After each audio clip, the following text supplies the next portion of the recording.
আসসালামু আলাইকুম। কাতার প্রবাসী ভাই বোনেরা কেমন আছেন? আপনারা অনেক ভালো নাই। আমরা সকল কাতার প্রবাসী এখন বর্তমানে ভালো নাই। এখন কালকে রাত্রি হামলা শুরু হয়ে গেছে ইরান কাতার।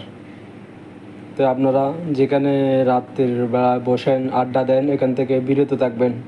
একটা অনুরোধ থাকবো সকল প্রবাসী ভাইয়েরা, বর্তমান যে এখন মাঝখানে মাঝ মাস পর্যন্ত লাফাটা চলতেছে, আপনারা দেখতেছেন।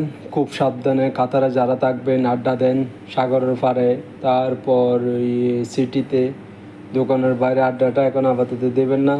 আপনারা ঘরে বসে থাকবেন, যে কোনো বিপদের থেকে উদ্ধার হবেন, তাহলে একটা দুর্ঘটনা থেকে বাঁচবেন।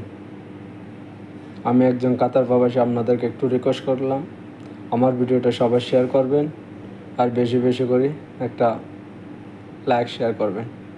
সাথে থাকবেন। আল্লাহ হাফেজ।